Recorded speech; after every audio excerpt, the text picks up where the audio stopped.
আসসালামু আলাইকুম। সিমিজ রান্না করে আজকে আমি ড্রাগন ফল দিয়ে একটি পুষ্টিকর ডেজার্ট দেখাবো। সেটি হচ্ছে ড্রাগন কাস্টার্ড বানানোর জন্য প্রথমে ড্রাগন ফলটি কেটে নিতে হবে। তারপর এই ফাঁকে আমি কাস্টার্ডের একটি মিশ্রণ তৈরি করে নেব। এর জন্য প্রয়োজন কাস্টার্ড পাউডার, চিনি ও দুধ। এটি দিয়ে আমি একটি কাস্টার্ডের মিশ্রণ তৈরি করে নিয়েছি। এখন ড্রাগনটাকে আমি কুচি কুচি করে কেটে নেব। আপনারা চাইলে যে কোনো শেপে কেটে নিতে পারেন।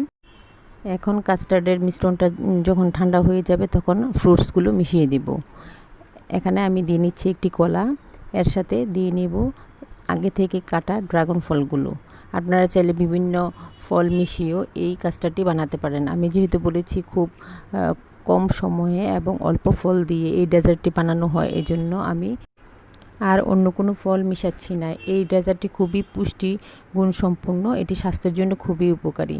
আপনারা একবার ট্রাই করবেন। আজকের মতো এখানে বিদায় নিচ্ছি। আসসালামু